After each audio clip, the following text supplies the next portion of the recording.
Dear Ayya, how did the Buddha approach repetitive behaviours that some people engage in?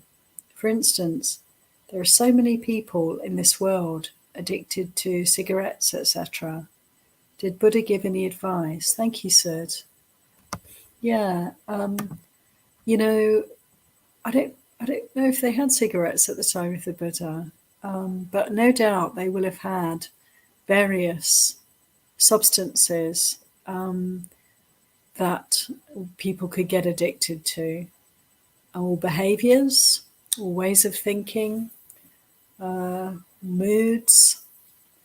We are creatures of, we have a tendency, don't we, to get obsessed with pleasant feeling.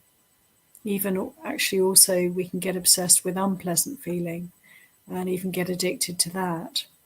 But certainly anything that gives us a rush of pleasure, pleasant sensation, can be something that we might find ourselves inclining towards. And it can obsess the mind sometimes. The idea of getting more of the pleasant. Nowadays we have, like cigarettes, nicotine, maybe drugs of all different kinds that people can get very sadly, completely, overwhelmingly addicted to, even to the point where there's tremendous physical harm and suffering, but still there's that little bit of pleasure there that people want to return to again and again. We can get addicted to things like tea, coffee, stimulants of different kinds, sugar, which gives us such a kind of hit of pleasant, cooling, delightful sensation. We can see how children can be really kind of taken with sweets. And I can remember as a child, looking forward to growing up so that I could get lots of money, go to work and get money so I could buy, large quantities of sweets from the sweet shop. And, we start to recognize as we grow a bit older that there are drawbacks to consuming large quantities of sugar, and we kind of learn, don't we, how to moderate. And if we're fortunate, we have enough resources, we can let go of these pleasant but rather harmful habits, or we can moderate them. And then others are, vulnerable to getting caught up in addiction. And some people say, I believe that it's to some degree almost a medical issue, that some people are particularly sensitive to getting hooked on various substances.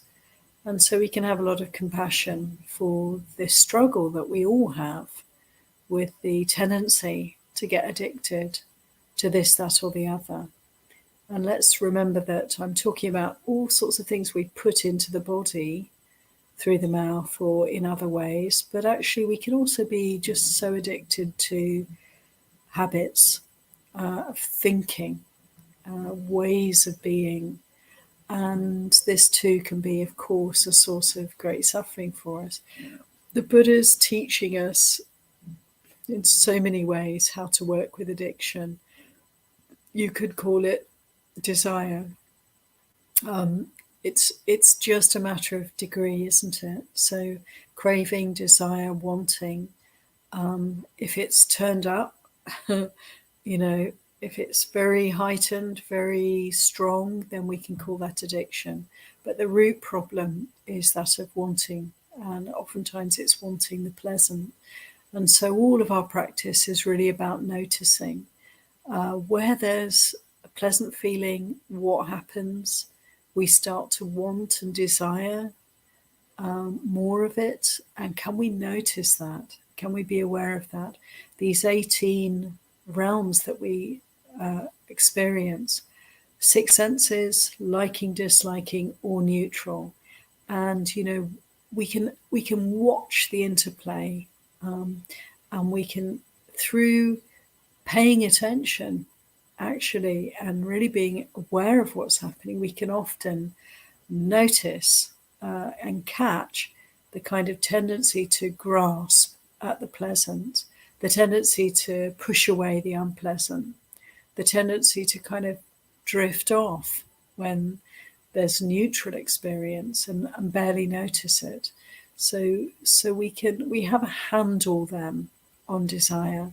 We're not slaves of desire. We can notice wanting, and we can observe that, and we can see how it arises and then it passes away. And we don't have to follow every desire.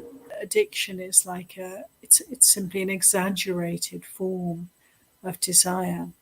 Sometimes overwhelming, yes, but it is possible to work with even the strongest and most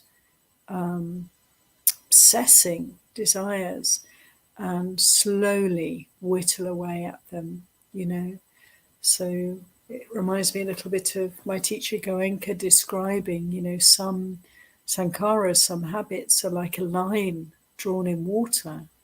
They're very easy to let go of. They come and go. They don't make any great mark on us, on the mind. The mind isn't stuck in a rut with these. They come and go. Other habits are like a line drawn in the sand. Again, they may have some momentum, some push, some tendency to recreate the same habits, but not very strong, quite easy to let go of, quite easy to see through. But then other habits, sankhāra, are like a line drawn in a rock. They're deep, they're lasting, they have a real strength to them. And in the same way, I'd say maybe you could say addiction's like a line drawn in a rock. It's going to take time to really uproot such strong habits, but it can be done. And, in Thailand, they have monasteries where people who have strong addictions, such as alcohol or drug addictions, are invited to come and practice and given the support, the Dhamma support, as well as physical, medical support, to be able to work with these really strong, powerful inclinations of the mind to do a particular thing, to take a particular drug, to find a particular kinds of alcohol and just keep, taking in, recreating, getting that pleasant hit that's not really very pleasant at all, but it's just such a strong addiction. And so we can work away. We can work with addiction. We can slowly, have the willingness to abide with a really strong craving and just sit with it, not act on it.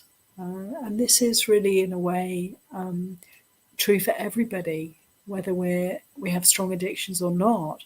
This is how we need to be able to relate to desire, isn't it? This is the meditation practice that we are engaged in, learning to witness and not participate in the flow, in the momentum. And so to free ourselves up, to be able to step back from the flow of cause and effect, to step back from the karma, and to really release ourselves from any compulsions, any desires, any addictions whatsoever.